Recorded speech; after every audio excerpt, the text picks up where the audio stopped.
Bonjour, bienvenue sur ce dernier épisode de la première saison du podcast. Je marche donc, je pense, par Marie du Jardin des Talents. Voilà, j'espère que vous avez passé un bon moment ou un moment agréable à écouter les 11 premiers, pardon. Et Aujourd'hui, je suis pas concentrée à ce que je fais. Alors là, je suis typiquement dans une situation. Mais si je suis pas à ce que je fais, je peux pas le faire. Donc là, je suis pas concentrée à ce que je fais. J'ai enclenché le bouton. Vous allez voir pourquoi je vous dis ça et pourquoi je coupe pas. J'ai enclenché le bouton au même endroit que d'habitude. Parce que je pars de chez moi et il y a toujours un endroit bien précis où j'enclenche le bouton. Parce que je sais qu'à partir de ce moment-là, il n'y a plus personne qui peut m'écouter parler. Surtout pour faire l'intro, parce que je me dis que si mes voisins m'entendent dire bonjour, nanana, ils vont me prendre pour une folle. Alors, hop. Mais là, j'étais pas concentrée parce qu'en fait, d'habitude, je glisse mon téléphone dans la ceinture pour le portable. Et que là, on est dans un problème typique de profil atypique à tendance TDAH, haut potentiel et tout ce qu'on veut. C'est-à-dire qu'on a, pour 2 adultes qui courent, normalement 3 pochettes ceinture pour mettre les téléphones portables, pour aller partir courir. Et que par le mystère de je pose mes affaires là où je me trouve sans les poser à la place où elles devraient se trouver, les ceintures disparaissent. Et donc celles que je m'étais cachées pour moi, parce que dans notre maison on est obligé de se cacher les choses pour les retrouver, parce que sinon il y a toujours quelqu'un qui vient repiquer les trucs derrière. Je m'étais caché la mienne et face au regard caliméro de mon conjoint, j'ai cédé, je lui ai avoué la cachette de la ceinture. Et donc je me sacrifie pour mettre mon portable dans le brassard, ce qui n'est pas du tout pratique. Parce que du coup j'ai le fil qui me tape, tout ça, et ça fait mal, ça serre le bras. J'aime pas du tout. Voilà. Donc j'étais pas dans mes habitudes. J'étais pas dans ma routine, j'étais pas dans mes habitudes, donc j'étais pas concentrée sur le début du podcast. Si ça vous arrive à vous aussi de vous sentir dérouté parce que dans ce que vous faites habituellement, il y a un grain de sable qui vient enrayer le truc. Alors maintenant, avec le recul et tout ce que j'apprends sur le fonctionnement des atypiques, je sais aussi que là, j'ai pas besoin de m'énerver, j'ai pas besoin de partir en vrille parce que j'ai un grain de sable, parce que je me connais et je sais que c'est un grain de sable et donc je sais le verbaliser et donc je sais avancer et donc je peux gérer la situation du mieux que je peux sans subir un effondrement émotionnel. Il y a quelques années, je pense pas que j'aurais pu vous dire ça de façon sereine. Je pense que ça aurait été l'occasion d'un ouais, fais chier, voilà, un truc vraiment qui part de la colère, quoi, un truc qui part du ventre et qui est pas du tout rationalisé.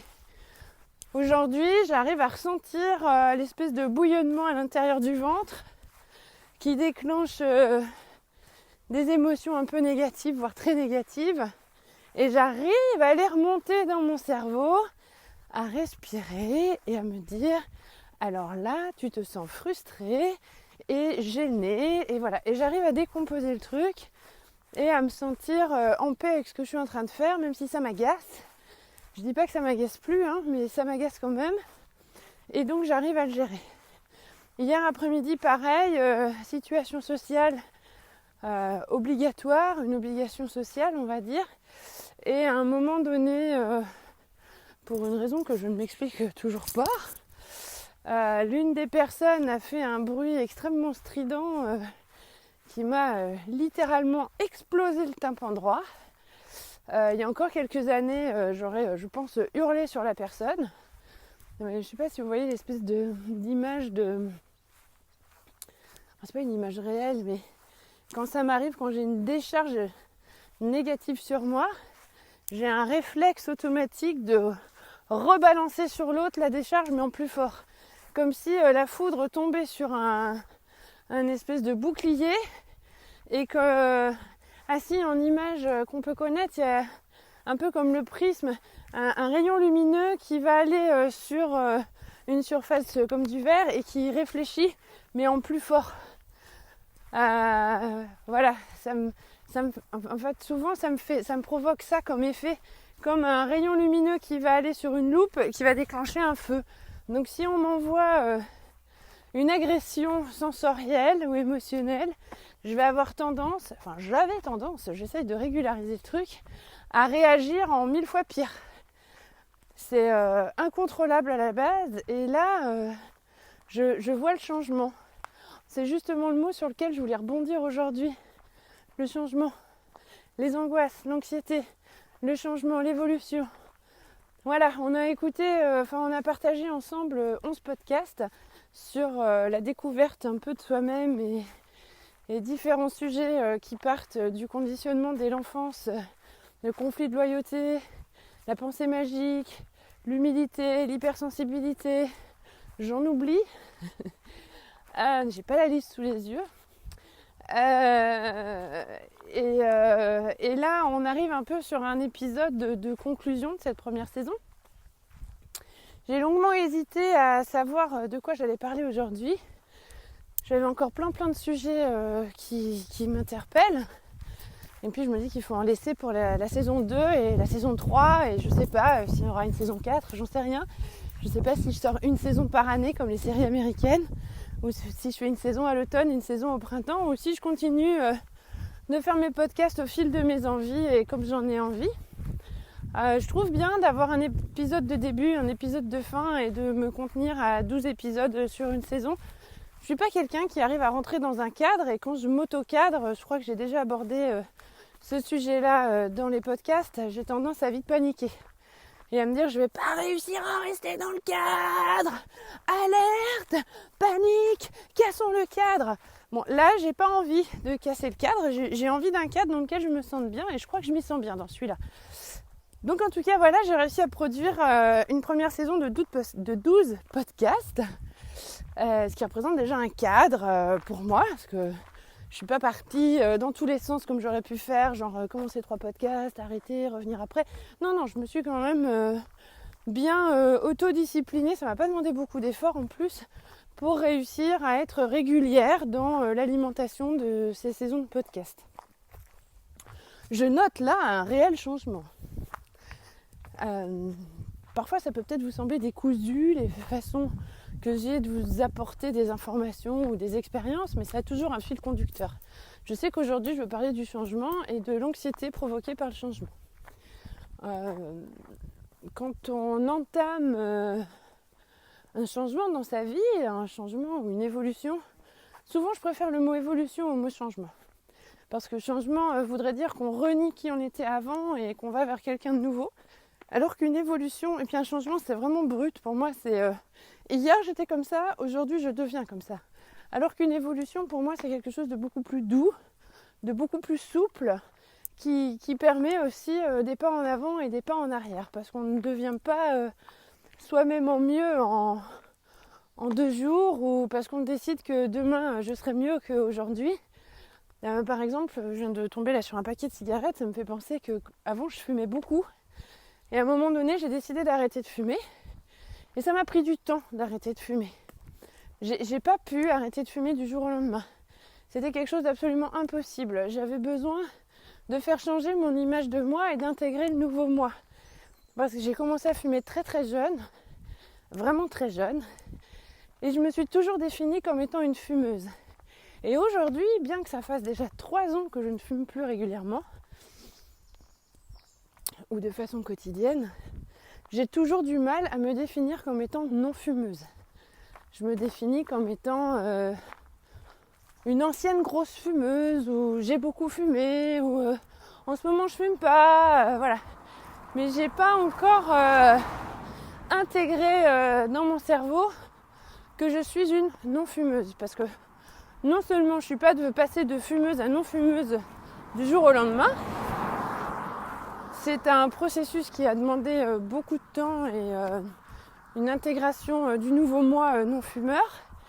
Et puis dire je suis non-fumeuse renierait une partie de moi qui a été une très grosse fumeuse pendant très longtemps. Or, fumer a provoqué quand même des belles rencontres dans ma vie, des belles rencontres d'amitié. J'ai rencontré une grande partie de mes amis très chers aujourd'hui parce que je fumais. Et donc renier le fait que j'ai pu être fumeuse un jour, c'est renier une partie de moi-même et renier une belle part de ce que j'ai pu vivre dans ma vie.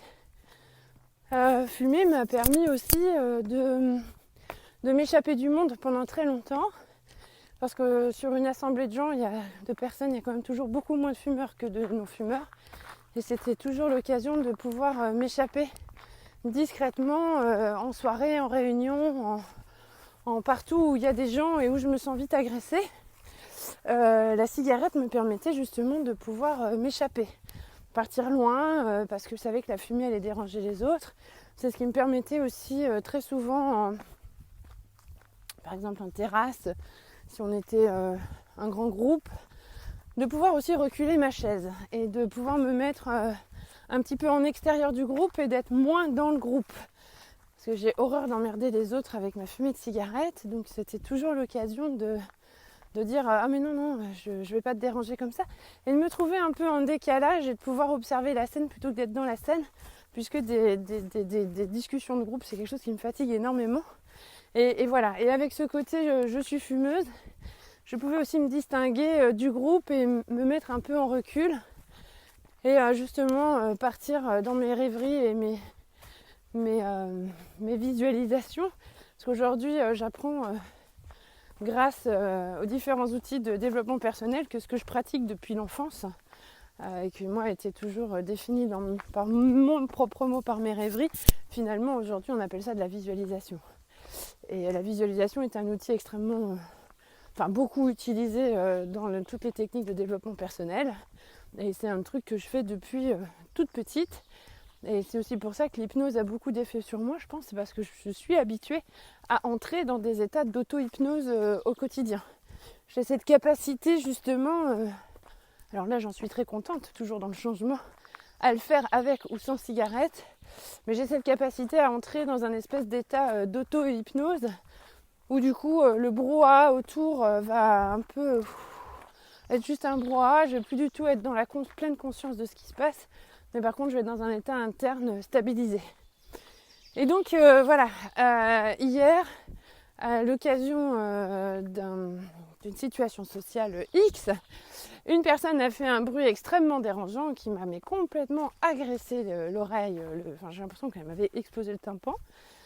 Et il y a encore quelques temps, je ne peux même pas parler d'années là pour le coup, je pense que c'est il y a encore quelques mois, je pense que j'aurais littéralement explosé dans cette situation-là. Je pense que j'aurais eu une réaction ultra débordante. Et hier, je ne l'ai pas eu. Et donc, j'étais hyper fière de moi et je suis allée m'auto-congratuler dans un coin. Après, ça m'a demandé un temps de récupération très long à la maison. Et c'est dingue, l'énergie peut se perdre en 1/10 de seconde et pour la remonter, parfois, il faut 1 heure et demie. Vraiment seul, au calme, à faire un truc tranquille. Donc quand je parle de changement ou d'évolution ou de quand on remarque qu'on a réussi à faire un grand pas dans sa vie, déjà c'est super de le remarquer. Moi j'étais hyper fière de moi de le remarquer et de me dire waouh. Et une des personnes m'a observée, me dit ça va, et j'ai dit écoute là tu vois je suis en train de m'auto-calmer. Je dis parce qu'il y a encore quelques temps, j'aurais littéralement pété un plomb là. Et là, je pète pas de plomb. Quand je dis une réaction ultra débordante, c'est-à-dire que j'aurais attrapé les gamines, on serait reparti dans la voiture, j'aurais fondu en larmes ou j'aurais hurlé à la face de la personne qui venait de faire ce bruit. Et en fait, je pense que personne n'a compris pourquoi ce bruit m'a agressée. Et c'est aujourd'hui, maintenant, où je me dis que je suis vraiment hypersensible au fait que l'ORL ait validé l'hyperacousie. M'autorise aussi à pouvoir l'exprimer en public. Aujourd'hui, je peux dire je suis hyperacousique. C'est pas juste que je suis une princesse au petit pois qui a envie de faire chier son monde. C'est juste que je suis hyperacousique, c'est mécanique, ça a été observé par une machine avec des chiffres. Bon, l'ORL, je crois que je vous l'ai déjà dit, a refusé de me cloisonner dans la case hyperacousique pour mon bien-être social. Moi, j'aurais bien aimé avoir une étiquette, mais bon, voilà. Je l'ai pas, donc je fais avec. Donc hier, j'étais dans la satisfaction de ce moment-là. Et ça m'a donné des forces pour la suite. Ayant pu observer que j'avais été dans la capacité à gérer une situation potentiellement anxiogène, m'a énormément apaisée avec moi-même. J'ai eu besoin du temps de repos à la maison que tout le monde a accepté. C'est là aussi où je vois que l'évolution personnelle entraîne aussi une évolution dans son environnement. En coaching, on appelle ça écologique. C'est pas juste parce que c'est bio, c'est juste parce que ça respecte l'environnement. L'environnement, chez moi, c'est mon conjoint et mes enfants. Et on est 5 dans la maison. Et si à un moment donné, je dis, voilà, je suis encore extrêmement agressée, j'ai hyper mal à mon oreille, j'ai vraiment besoin de calme, j'apprécie, mais alors énormément, qu'on puisse me laisser tranquille pendant un petit temps. Les enfants grandissent, ça devient de plus en plus facile, même si c'est pas facile en vrai, mais ça devient de plus en plus facile de leur exprimer justement ce genre de besoin. Et je me dis aussi que leur apprendre à exprimer ce genre de besoin, c'est apprendre à se respecter soi-même, et elles-mêmes vont intégrer cette verbalisation et cette parole. Et ça arrive, surtout avec la dernière, qui est la plus à même d'exprimer ses besoins. Elle sait venir nous voir et nous dire voilà, j'ai ça comme problème, quoi. Et je pense que c'est un outil hyper important dans la vie d'un enfant que de lui apprendre à verbaliser ce qui peut justement le gêner. Et d'être capable de le faire aujourd'hui, moi je l'assimile à un changement chez moi. Parce qu'avant, je n'étais pas capable de le dire.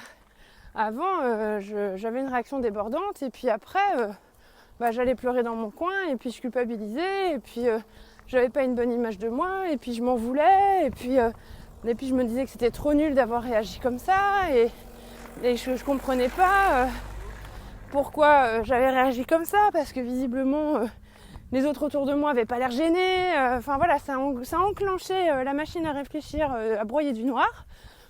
Et donc je culpabilisais mais énormément. Là aujourd'hui, le changement est que je ne culpabilise pas, puisque dans une grande majorité des cas, aujourd'hui, j'arrive à verbaliser. Parce que je me trouve avec des personnes de confiance. Ce qui concerne le boulot, c'est pas gagné encore. J'ai encore des progrès à faire, moi aussi. Je suis pas parfaite, même si à un moment donné, vous écoutez ces podcasts parce que je vous accompagne. Je l'ai aussi déjà évoqué, je suis pas là pour faire croire que je suis parfaite, mais je suis là surtout pour partager avec vous des outils et des clés pour apprendre à faire face à certaines situations.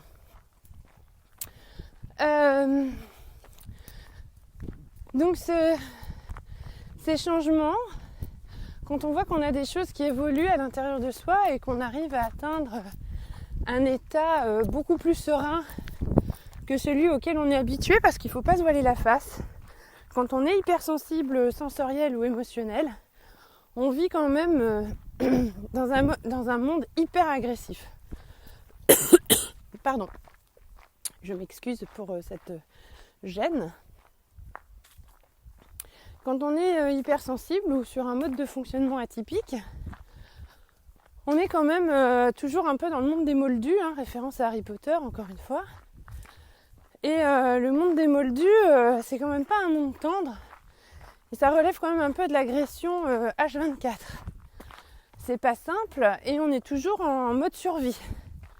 Quand on est allé voir la praticienne en réflexe archaïque pour ma fille numéro 3, elle m'a dit votre fille, tout son corps est en mode survie. Je dis c'est normal.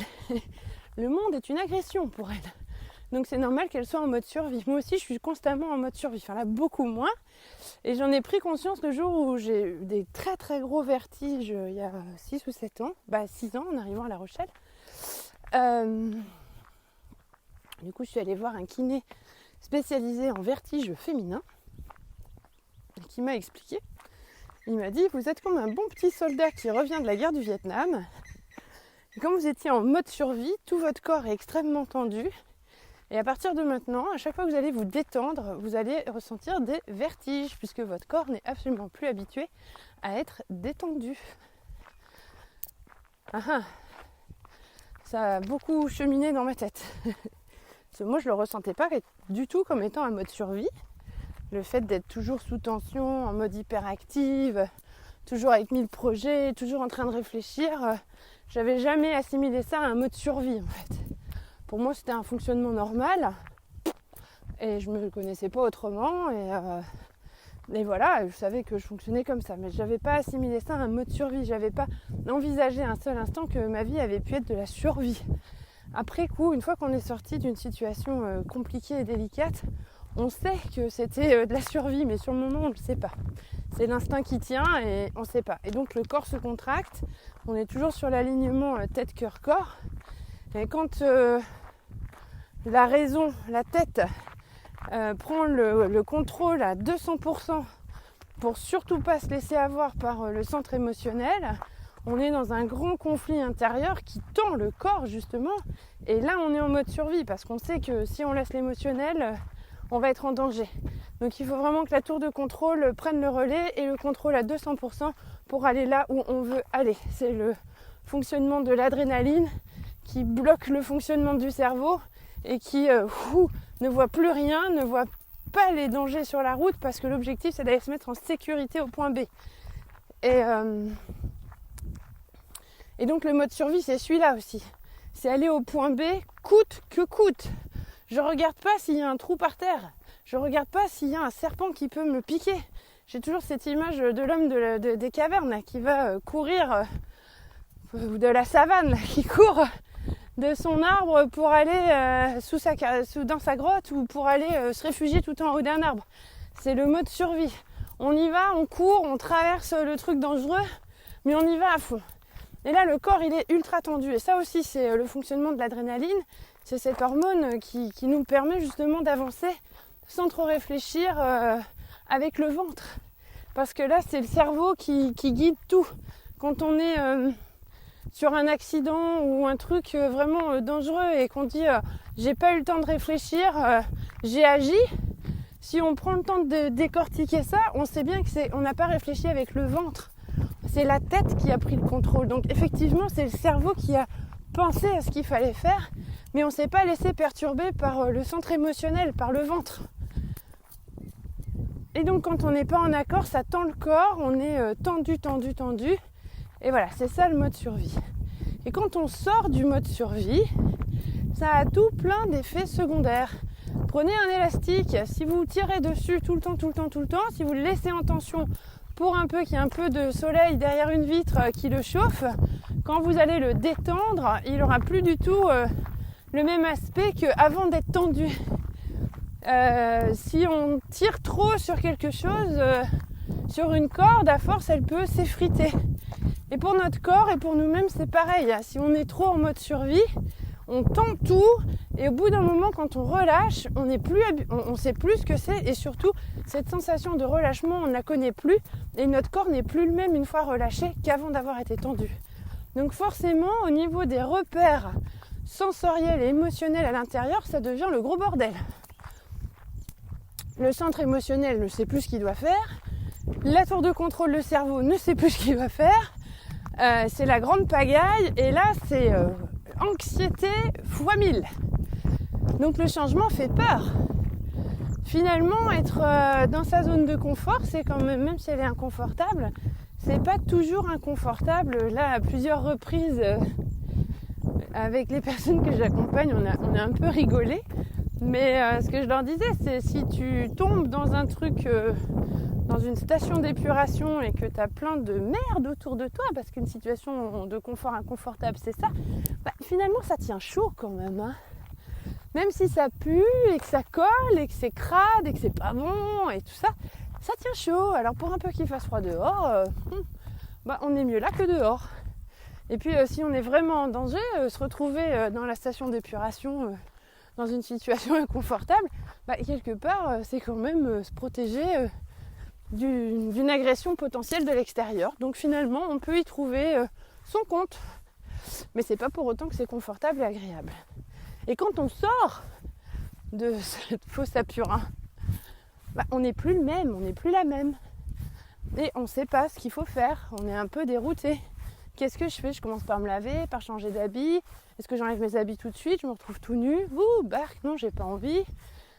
Voilà, faire face au changement, à l'évolution aussi, c'est se retrouver nu face à soi-même et avoir une personne en face dans le miroir qu'on ne connaît pas.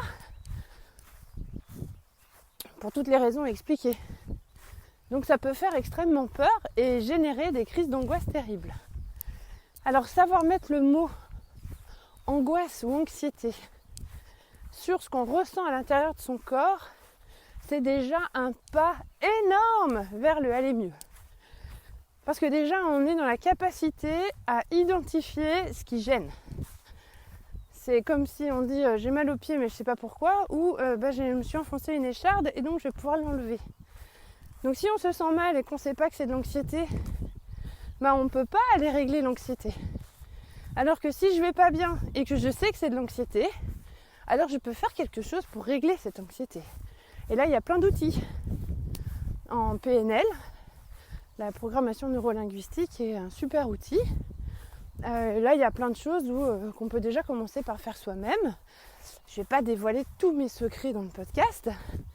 On peut trouver, vous allez sur Google, vous cherchez outils PNL à utiliser soi-même, ou je sais pas, la PNL sans consulter un coach, ou je sais pas, on va sur Google, on cherche, et là vous pourrez déjà trouver des outils pour apprendre à dompter, à maîtriser ces angoisses et cette anxiété. Et puis la discussion aussi, je l'avais récemment sur la personne a réussi à évaluer que c'était de l'anxiété. D'accord, ok, ça c'est fait. On a réussi à identifier que c'était de l'anxiété. Elle me dit là, je me sens anxieuse, angoissée, mais le truc c'est que je ne sais pas pourquoi. Ok. Donc, j'ai toujours une douleur, je sais où elle est, mais je ne sais pas d'où elle vient. Ok. Alors, on a posé quelques questions, on a eu des réponses.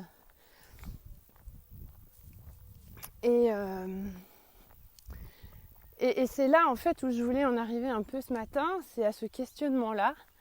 Quand vous ressentez, quand vous ressentez de l'anxiété, des angoisses, c'est arriver à se poser, à se mettre dans une position sereine, tranquille, seule, détendue, faire un peu d'exercice de cohérence cardiaque, donc ça c'est de la respiration. Pareil, cohérence cardiaque sur Google, vous trouverez des outils. Et de s'interroger, de se poser les bonnes questions. Est-ce que je me suis déjà retrouvée dans cette situation auparavant? Oui, non. Souvent c'est non, je ne veux pas conditionner la réponse. Mais si je m'étais déjà retrouvée dans cette situation auparavant, je pense que je serais moins anxieuse parce que du coup je saurais la gérer. Sauf si c'est une situation traumatique, auquel cas il faut avoir recours à du village émotionnel, c'est bien, vous avez la bonne réponse, j'espère, j'imagine en tout cas, tout le monde, super, ce côté prof là. Et donc si je me suis déjà retrouvée dans cette situation et que elle me provoque de l'anxiété, c'est qu'il y a forcément un figement émotionnel quelque part. Donc là, hop, tout de suite, ding dong, on prend rendez-vous et on va vider émotionnellement la situation traumatique. Par contre, si je ne connais pas cette situation-là, est-ce que je suis d'accord pour accepter qu'elle puisse être anxiogène? Est-ce que je peux accepter avoir peur de l'incertitude, avoir peur de ce qui m'attend parce que je ne sais pas où c'est, je ne sais pas ce que c'est et je ne sais pas à quoi ça va ressembler. Globalement, quand même, les profils à tendance atypique ont une petite tendance légère, vous sentez la pointe d'ironie, à l'hyper-contrôle de leur vie. Je dis ça, je dis rien.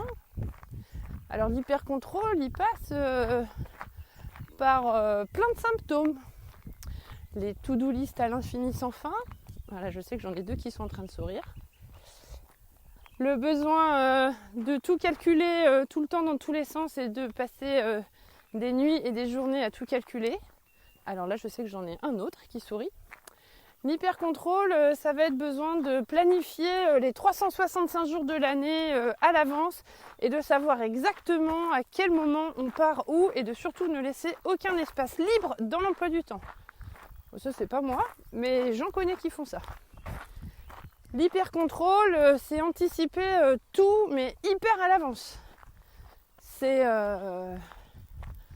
avoir préparé ses valises 15 jours avant de partir, tout est bien rangé, tout est bien dedans, avoir une liste à côté, avoir fait le tour de tout, parer à toutes les éventualités, s'il pleut, s'il fait beau, si on va à la piscine, si on fait du cheval, si on va au golf, si on sort dans un joli restaurant, si on va marcher, si on va faire du sport, si on va faire du vélo. C'est comme ça qu'on se retrouve avec une valise qui fait un poids énorme. Et surtout, parer à tout. Aucune place à l'incertitude. Le contrôle aussi, c'est quand on est dans l'hyper-contrôle, c'est imposer les choses aux autres. C'est moi, aujourd'hui, j'ai décidé ça, comme ça, comme ça, comme ça, et ça ne sera pas autrement. C'est s'imposer un emploi du temps d'une rigidité absolue. On mange à telle heure, on dort à telle heure, on fait ça à telle heure on est là-bas. L'hyper-contrôle, c'est vouloir avoir toutes les réponses à l'avance. Pouvoir poser 1000 questions aux gens et pouvoir avoir 1000 réponses. Pour pouvoir aussi parer à toutes les éventualités. L'hyper-contrôle, c'est tout ce qui est excessif par rapport aux besoins d'anticipation des choses et de ne laisser aucun espace vide dans sa journée, dans sa semaine, dans le mois, dans l'année. Savoir que tout est rempli et ne laisse aucune place, mais aucune, à l'introspection, à la réflexion, la visualisation, le temps pour soi. C'est vraiment rentrer plein de choses dans l'emploi du temps pour être sûr d'être bien pépère dans la fosse à purin. Là. On est bien, on est calé de partout, on est bien. Vous la voyez l'image là ? Ouais. Et quand on est dans une dynamique de changement, parce que si vous en êtes là de l'écoute des podcasts, c'est que quelque part, vous avez envie de faire évoluer des choses dans votre vie. Et ces choses-là peuvent provoquer beaucoup d'anxiété. Et ces choses-là peuvent provoquer des angoisses. Ce qui fait que par moment, on peut faire 10 pas en avant, être super fier d'être arrivé 10 pas en avant. Et là, c'est le vide complet. Il n'y a plus rien autour, on ne sait plus où aller, ça coupe la respiration, il y a l'adrénaline qui monte et on a juste envie de partir en courant à la situation de départ. Finalement, la fosse à purin n'était pas si dégueu que ça. Je pense que il me semble que dans le tout premier podcast, j'avais abordé un peu cette sensation de se retrouver dans le désert. Suite à mon burn-out, quand j'ai commencé à reprendre mes esprits, il m'a fallu un peu de temps pour reprendre mes esprits. Je suis quand même restée très longtemps allongée à avoir un peu un encéphalogramme plat dans le cerveau. Je sais pas trop. Voilà. Tout ce qui est autour du burn-out en lui-même, c'est dans l'épisode 1. En théorie, si vous êtes là, c'est que vous l'avez déjà écouté. Je n'ai pas beaucoup de souvenirs. Je sais juste qu'à un moment donné, j'ai eu une prise de conscience de là où je me trouvais. C'est-à-dire que j'avais vraiment l'impression d'être au milieu du désert et d'avoir toutes les possibilités devant moi. Un peu comme le petit prince là, qui serait sorti sui generis du sable et qui sait qu'il peut traverser du désert, mais à l'arrivée, il y aura forcément quelque chose. C'est juste qu'il n'y avait aucune limite autour, aucun obstacle, aucune limite. Et suffisamment d'eau pour traverser et assez à manger. Enfin, le petit prince, il n'est pas trop préoccupé par manger et boire. Lui, l'étape 1 de la pyramide de Maslow, satisfaction des besoins naturels, le petit prince, il n'y en a pas. Donc voilà, j'étais un peu comme le petit prince. Les considérations matérielles des besoins naturels, pas du tout. J'étais dans mon désert et je savais que je pouvais aller à 360 degrés autour de moi, dans n'importe quelle direction, sans savoir quelle serait la durée de marche, mais qu'à la fin, qu'à un moment donné, j'arriverai quelque part. C'est quand même, d'un côté, c'est grisant, parce qu'on peut s'ouvrir tous les possibles. Et en visualisation, tout est possible. Mais c'est quand même extrêmement anxiogène. Parce qu'on ne sait pas où elle est. Il n'y a personne pour guider, il n'y a personne pour prendre la main, il n'y a personne pour dire viens, on va aller par là. C'est seul face à soi-même. Et la prise de décision est quand même, on a l'impression en tout cas, une lourde responsabilité. Parce que si je vais dans ce sens-là, forcément je ne vais pas aller dans l'autre. Choisir, c'est renoncer. Et en plus, là, c'est encore pire, c'est que choisir d'aller dans une direction, c'est aussi ne pas savoir ce que les autres directions auraient pu proposer. Et ne pas savoir pour certaines personnes, c'est extrêmement anxiogène parce qu'on a, chez les profils atypiques en tout cas, besoin de faire le tour de la question avant de prendre une décision. C'est là où l'autre jour, j'ai fait rigoler une de mes amies qui, je sais, passe par là de temps en temps. Et elle me dit « Mais en quoi tu savais que j'étais déjà un profil atypique ?» Je lui dis « T'en connais beaucoup des gens, toi, qui pour acheter une gourde sur Internet vont aller regarder 50 sites, faire un comparatif des prix, des caractéristiques, des points positifs et négatifs d'une gourde. » Je veux dire, moi, j'en connais pas beaucoup. Mais voilà, alors on a bien rigolé, parce que j'ai un peu cette tendance à faire ça aussi à la base, mais en étant consciente de ça, je le fais beaucoup moins. Et c'est typique des profils atypiques justement qui ont besoin d'être dans l'hyper-contrôle et d'avoir une vision à 360 degrés de toutes les actions qu'ils vont entreprendre. S'ils n'ont pas cette vision à 360 degrés, s'ils n'ont pas pu visualiser toutes les possibilités et tous les chemins possibles, ça va pas. Ils vont pas avoir l'impression de prendre la bonne décision. J'ai l'exemple de ma fille numéro 1 qui est très très comme ça, et ne serait-ce que pour acheter un t-shirt dans un magasin, il faut qu'elle ait vu tous les t-shirts du magasin. Et donc elle nous fait son étude de marché pendant 45 minutes dans le magasin, et si je lui demande de le faire en 20 minutes, ça provoque une crise terrible, parce qu'elle a besoin, viscéralement besoin, d'avoir fait le tour de tous les t-shirts du magasin pour avoir établi sa grille. Est-ce que je veux un t-shirt blanc ou un t-shirt de couleur? Est-ce que je veux un motif ou pas de motif? Est-ce que je veux un t-shirt plutôt ample ou un t-shirt plutôt près du corps? Est-ce que je veux un t-shirt à col rond ou un t-shirt à col V? Et voilà, je vais vous passer tous les critères, mais on en est là de l'hyper-contrôle. Et l'hyper-contrôle, c'est quand même la première chose qu'on fait évoluer dans l'accompagnement coaching. Et pour pouvoir s'adapter mieux dans la société qui nous entoure, parce que je pense que c'est un petit peu le but de chacun quand on en arrive à écouter du développement personnel ou à aller sur une démarche de coaching, c'est pouvoir s'insérer un peu mieux dans la société autour de nous, pouvoir arriver à comprendre et décoder les clés du monde autour de nous et savoir comment faire pour être dans une relation à soi-même apaisée. Et forcément, l'hyper-contrôle fait partie des choses qu'on va avoir tendance à travailler. Alors, on ne l'appelle pas l'hyper-contrôle, hein, et puis moi, je ne dis pas aux personnes « Vous êtes dans l'hyper-contrôle, on va travailler ça ». Non, par contre, on est là pour amener sur des prises de conscience. Et la prise de conscience amène forcément une évolution ou un changement. Le serpent se mord la queue, c'est un beau cercle vertueux, hein. On ne va pas parler de cercle vicieux, on va parler de cercle vertueux. Donc vous ne pourrez pas me dire que si vous en êtes là du podcast, c'est que vous n'aviez pas envie de changer quelque chose chez vous et que ce changement ne provoquait pas d'anxiété. C'est pas possible. Enfin moi j'ai du mal à envisager autrement en tout cas. Je suis peut-être un peu trop fermée d'esprit ce matin, je sais pas. Mais j'ai du mal à imaginer qu'on puisse s'intéresser à tout ça, tout ce dont on vient de parler pendant un peu plus d'un mois, parce qu'on n'est pas anxieux de faire changer quelque chose chez soi parce que tout va bien.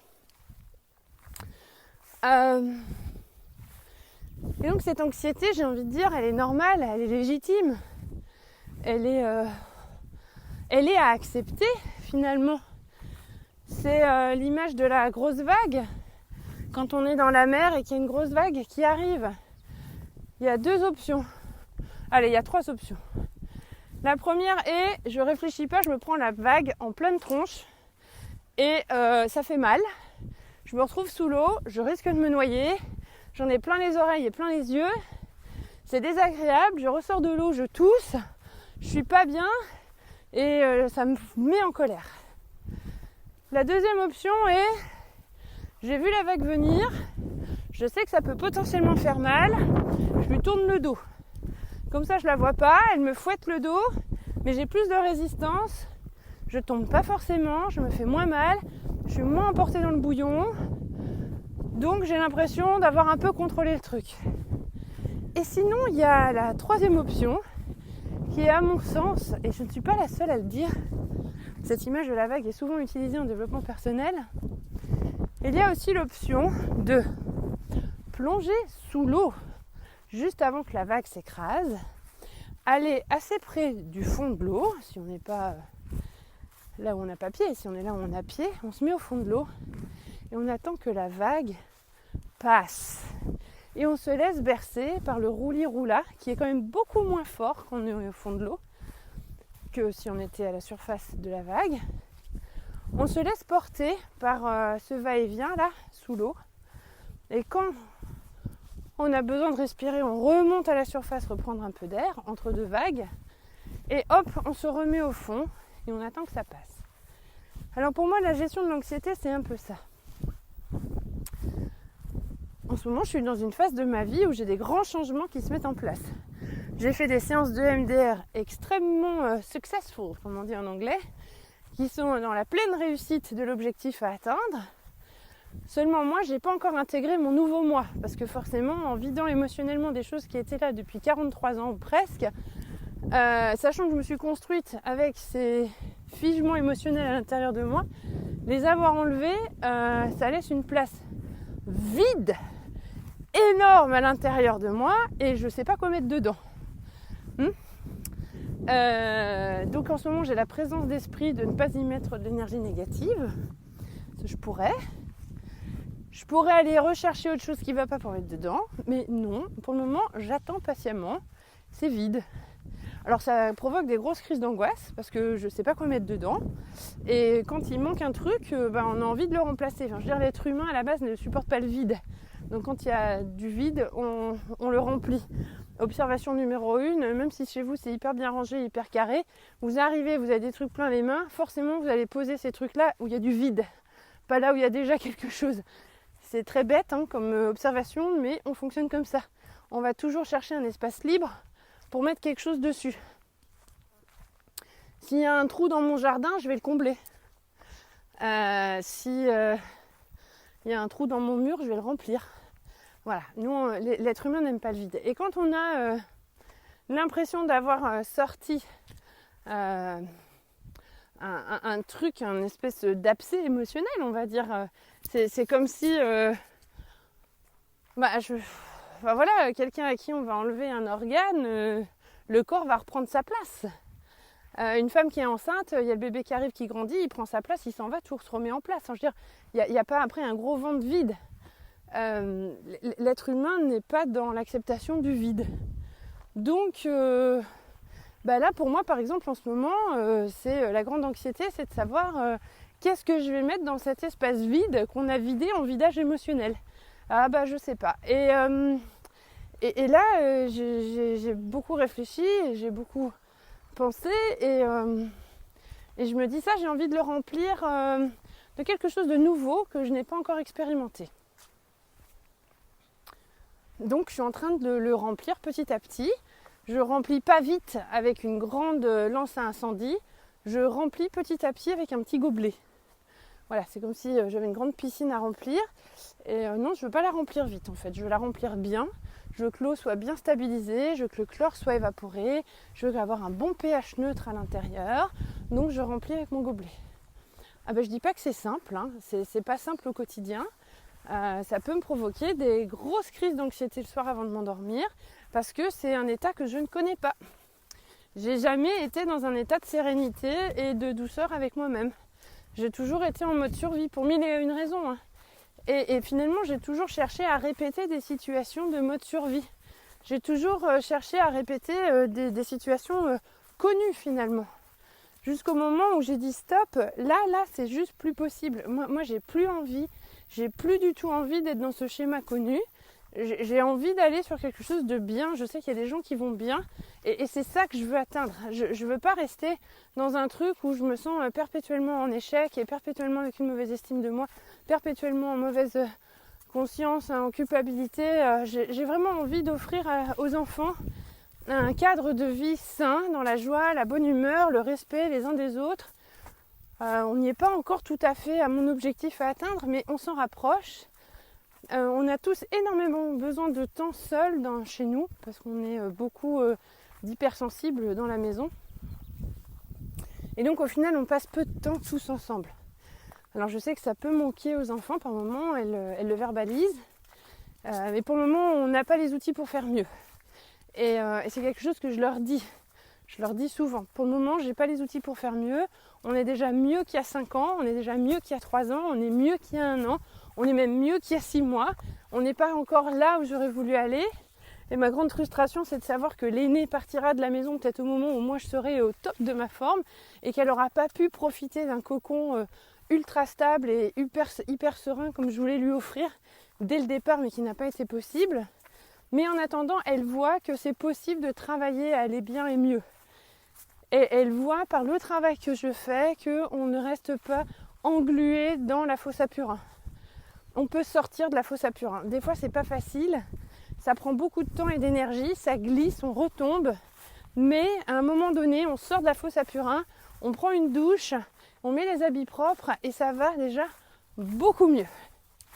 Et voilà, donc quand j'ai tendance à culpabiliser, à me dire que j'ai pas été la mère que j'aurais voulu être pour les enfants, que je leur ai pas apporté ce que je voulais leur apporter, que j'ai pas fait ce que je voulais faire et que je suis en dessous de mes objectifs, j'essaye aussi de relativiser et de me dire est-ce que mes objectifs n'étaient-ils pas un peu trop élevés par rapport à ma vie, à moi, c'est-à-dire par rapport à ce que moi on m'a transmis dans ma vie, était-il réellement faisable d'aller là où je pensais pouvoir aller? Est-ce que c'était réellement accessible pour moi? Aujourd'hui, je me rends compte que non. Et ça, c'est tout le fond du travail avec la thérapeute que je vois. C'est d'arriver à accepter que finalement, vu le contexte de départ, la mission était quasiment impossible à réaliser. J'ai pas eu les outils en main. J'ai pas grandi dans un milieu respectueux et serein. J'ai grandi dans un milieu d'une violence verbale et physique extrême. Et forcément, on ne m'avait pas montré le chemin de la famille qui va plus ou moins bien. Ce chemin-là, je l'ai observé pendant quelques années. Il y a quelques années. J'ai eu la chance de pouvoir côtoyer pendant 3-4 ans une famille plutôt saine, avec des valeurs familiales qui me parlaient et que j'avais envie moi de pouvoir transmettre à mes propres enfants. C'était bien avant que je sois maman et ça a été un grand déclencheur en fait pour aller bien un jour. Et naïvement, je pensais que d'avoir vu cet exemple, je pourrais le retranscrire dans ma propre famille. Et en fait, non, c'était pas possible parce qu'il y avait juste une envie de changement, mais j'avais pas trouvé les fondamentaux pour pouvoir changer ce qu'il fallait changer. Et l'évolution n'a pas été possible sur le moment, ce qui a occasionné beaucoup de frustration et beaucoup de colère et beaucoup de culpabilisation et de culpabilité plutôt, parce que je n'arrivais pas à reproduire ce que j'avais vu et qui me semblait être bien comme schéma. Et ça, c'était rageant, mais vraiment rageant. Mais j'ai quand même gardé cette image en tête. J'ai quand même gardé ces choses belles que j'avais vues dans cette famille. Et ce sont des choses que j'essaye de transmettre petit à petit à mes filles avec ce processus d'évolution qui prend du temps et qui va aller vers un objectif à atteindre. Mais autant en coaching, on se dit tiens, on a 2 mois et demi pour travailler un truc et après on met en place un plan d'action et après c'est bon. Quand on est sur une reprise en main globale de sa propre vie. C'est pas sur 2 mois, je veux dire, je peux pas, le terrain était tellement pourri qu'il fallait vraiment aller travailler la terre en profondeur pour arriver à faire sortir des jolies fleurs.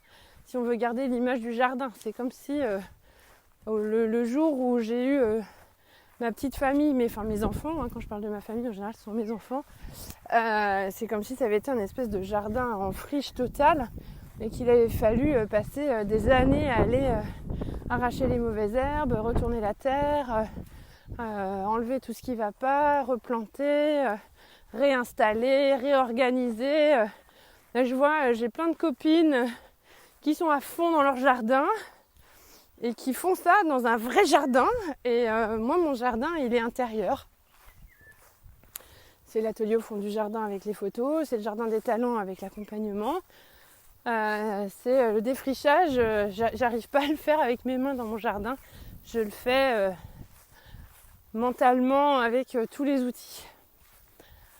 Donc si on garde l'image du jardin, on passe pas d'un champ en friche à un beau jardin en quelques jours.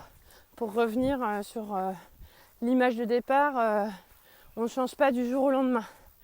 On part du terrain et à partir de là, on construit. Moi, je joue à un petit jeu là qui s'appelle Garden Escape et effectivement, j'ai plein de missions à accomplir pour rénover mon grand jardin.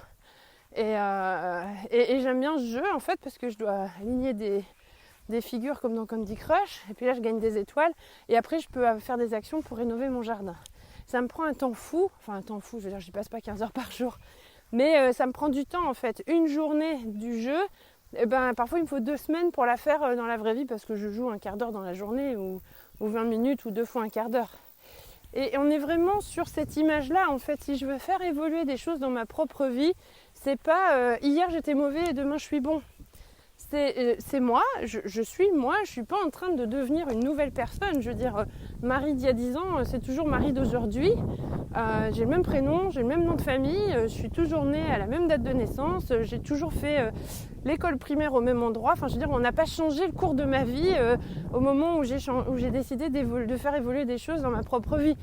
J'ai pas soudainement passé mon bac une autre année dans un autre lycée. Ça reste moi, je reste moi avec ma propre identité. Je connais toujours les mêmes personnes, même s'il y a des personnes avec qui je suis fâchée ou des personnes que je vois moins souvent. Je peux pas dire ah non je les connais pas.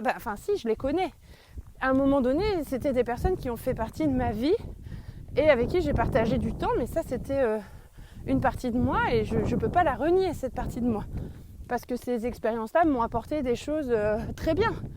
J'ai une amie avec qui j'ai partagé une amitié hyper intensive pendant plus de 15 ans.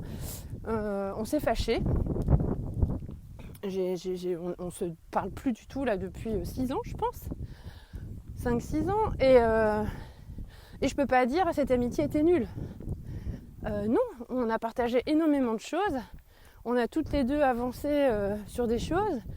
On a toutes les deux vécu cette amitié d'un regard personnel. Et puis à un moment donné, on s'est fâchés, c'était plus le moment. Le train est arrivé où il fallait qu'il y ait un wagon qui parte à droite et un wagon à gauche.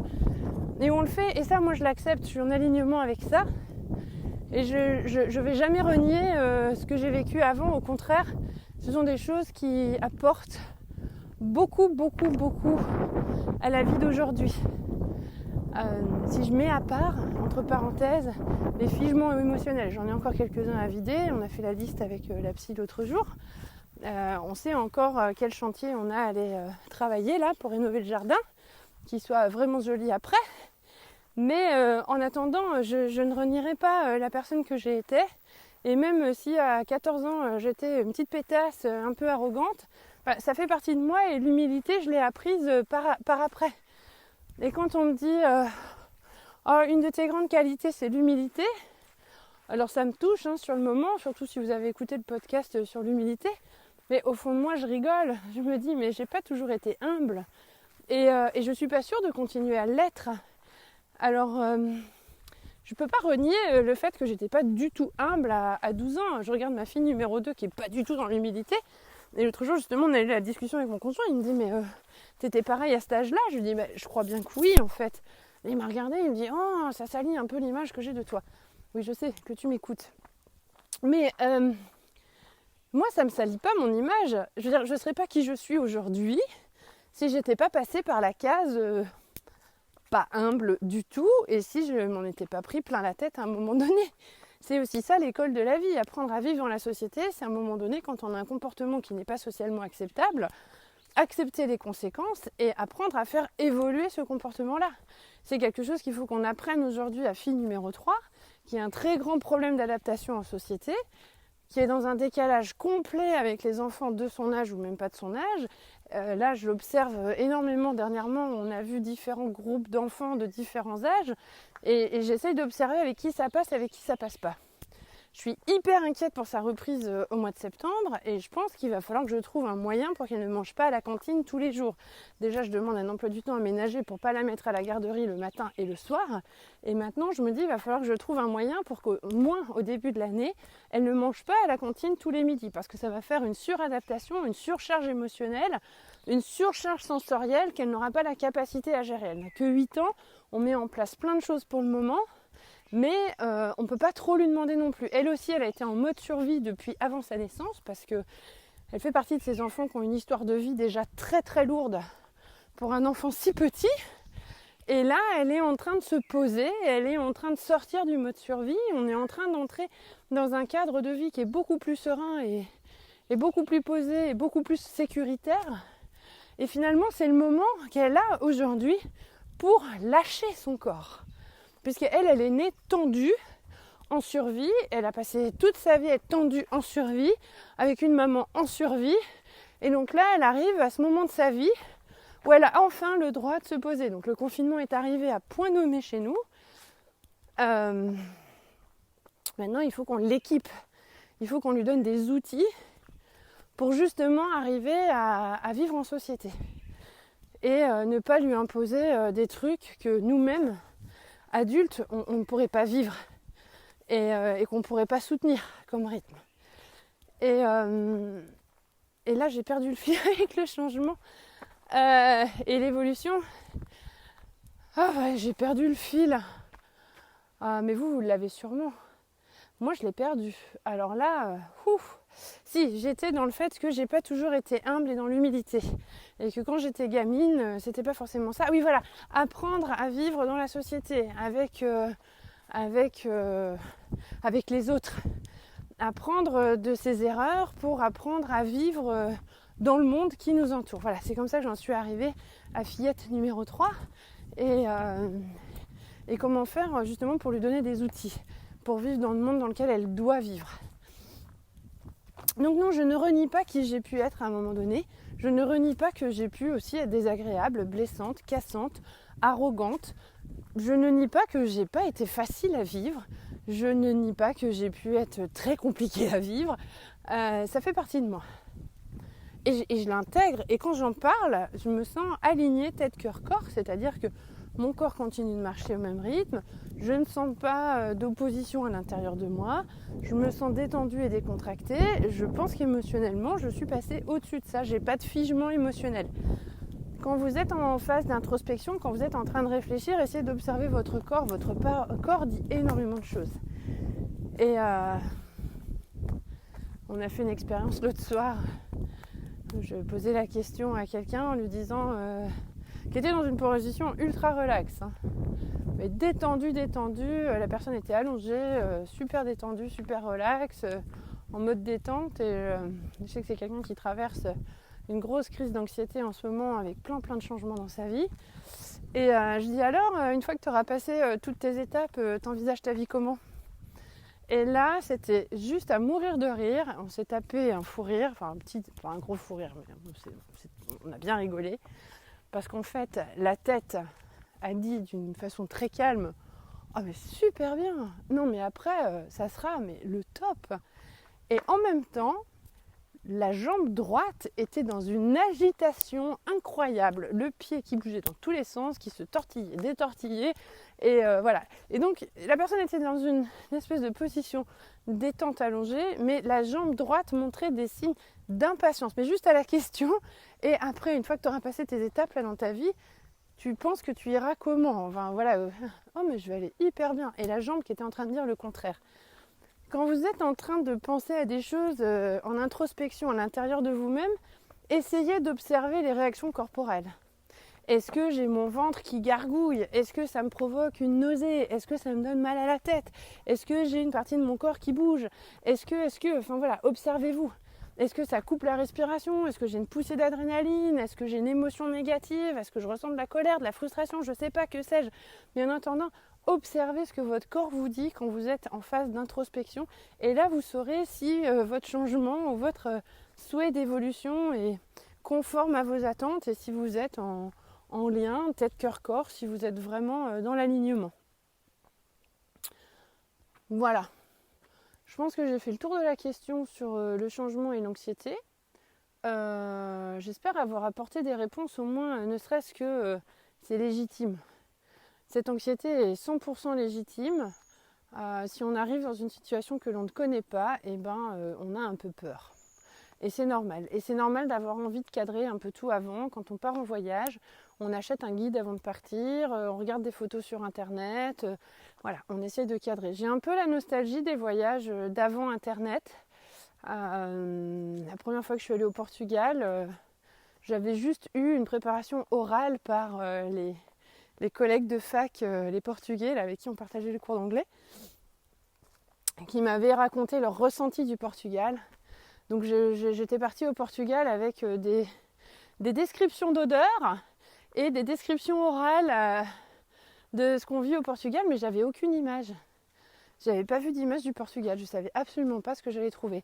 On m'avait parlé des azulejos et je savais que c'était des grandes fresques murales faites en faïence, blanche et bleue, mais on m'avait pas dit ce que représentaient les motifs.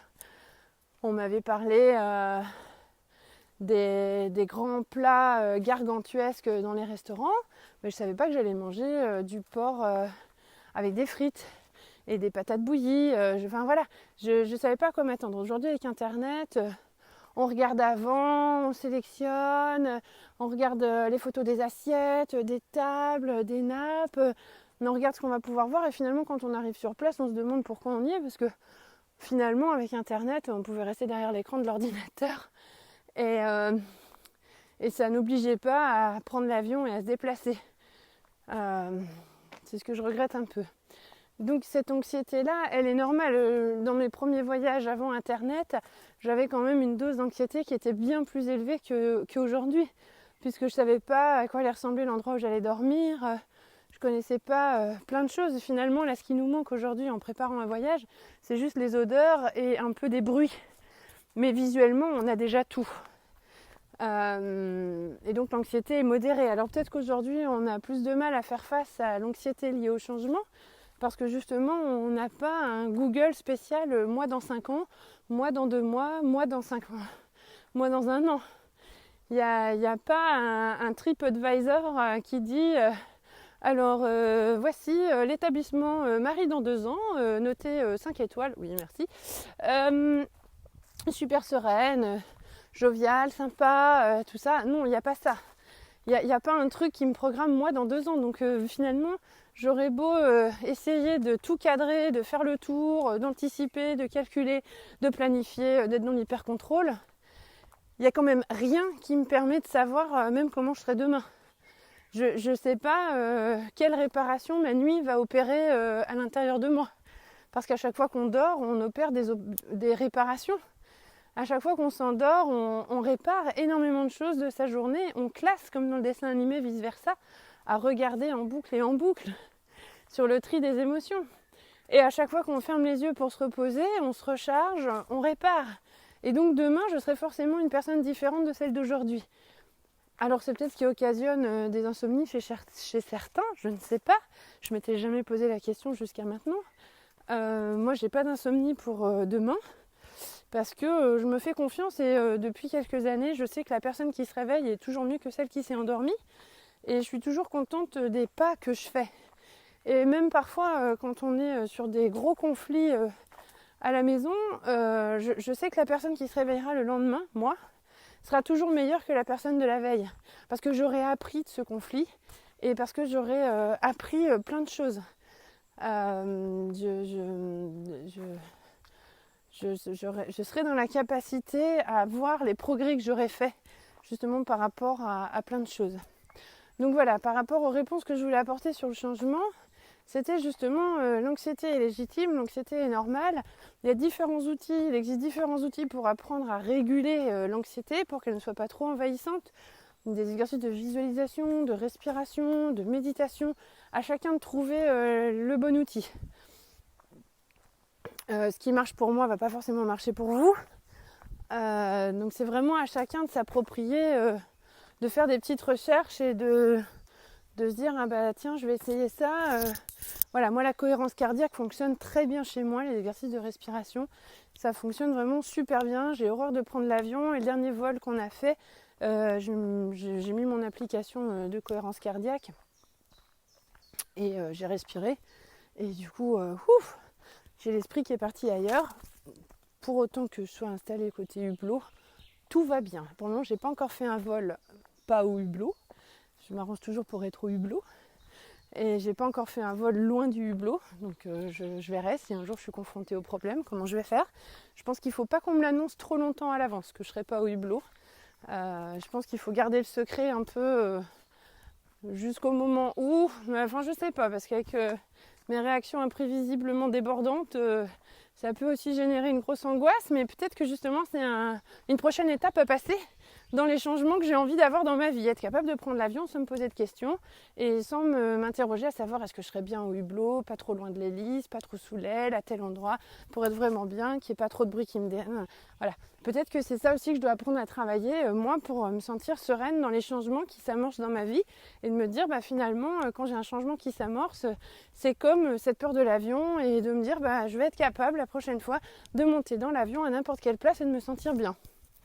Peut-être à vous aussi, quand vous vous sentez dans l'anxiété d'une évolution dans votre vie, de vous chercher un exemple dans la vie de tous les jours en vous disant, voilà, peut-être que... cette anxiété, je peux apprendre à la réguler comme quand j'ai fait ça ou quand j'ai fait ceci. On a tous passé déjà des moments durs qu'on ne pensait pas passer et qu'on a réussi avec brio.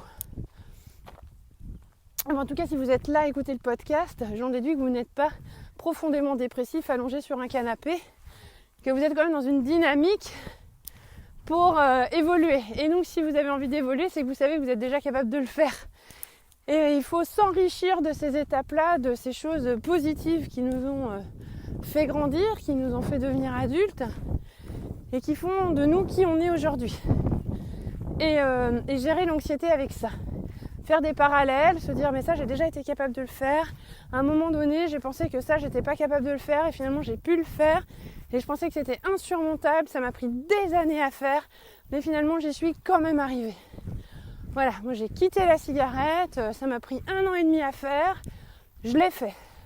Je dis pas que je recraque jamais, ça peut m'arriver une fois dans l'année de recraquer, dans un moment choisi, où je sais qu'il n'y aura personne pour me casser les pieds si je recraque, et ça ne regarde que moi, et à ce moment-là, je suis en accord avec moi-même, je me dis je m'autorise mon craquage annuel, voilà, je fume une clope, et je suis contente parce que le lendemain, c'est désagréable, j'aime pas la sensation, ça me donne mal à la tête, ça pue, et je me dis, t'as eu raison d'arrêter ma grande, c'est vraiment dégueulasse.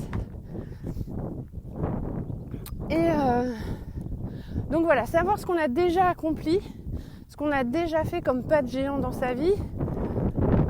Je vous parle de l'arrêt de la clope parce que c'est un truc faisable, entre guillemets. Je vais pas vous raconter d'autres choses qui me semblaient infaisables à faire que j'ai déjà réussi à surmonter. Parce que là, je fais des choses... partir toute seule avec 3 gamines, je pensais pas que c'était faisable, mais je l'ai fait. C'est pas quelque chose dont je me sers en plus au quotidien. C'est pas forcément là où je vais puiser mon énergie positive. Je vais plutôt la puiser dans... t'as réussi à à faire 2600 km avec ton Vespa 125, tu as déjà réussi à emmener tes gamines à l'autre bout de l'Europe avec juste une toile de tente, tu as déjà réussi à avoir un diplôme, le CAPES, alors que c'est censé être super dur. Voilà, je vais puiser ma force là-dedans. Et je vais essayer d'analyser ce qui s'est passé dans ma tête pour réussir. Et à quel moment j'ai eu peur et pas peur. Donc à chacun de s'inspirer des réussites déjà faites.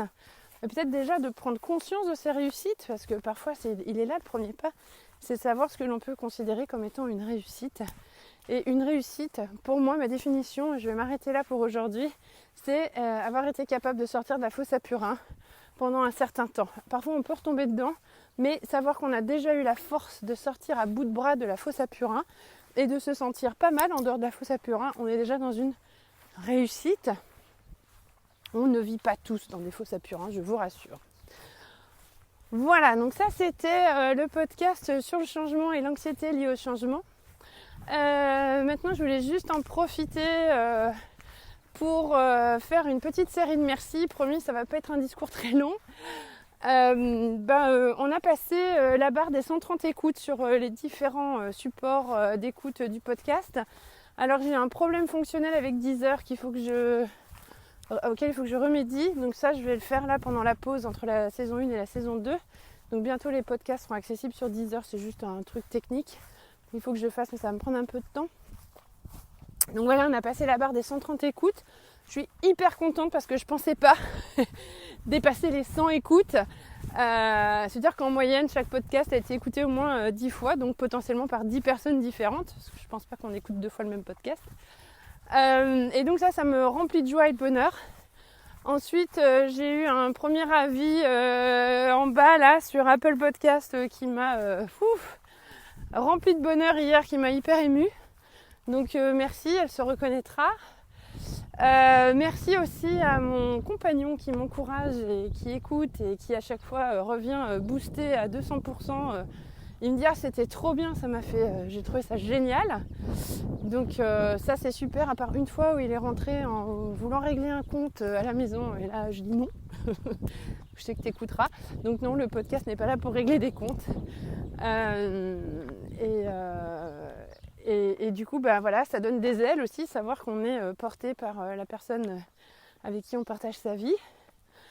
Merci aussi à la talentueuse graphiste qui est en train de travailler sur un nouveau logo. Donc pour la saison 2, on aura une nouvelle image pour le podcast. Et puis normalement, la saison 2 sortira quand le site internet sera fait. Et elle m'a aussi donné un contact pour réaliser le site internet. Donc voilà, avec ses doigts de fée, elle est en train de concocter une petite identité visuelle très très sympathique que j'aime beaucoup.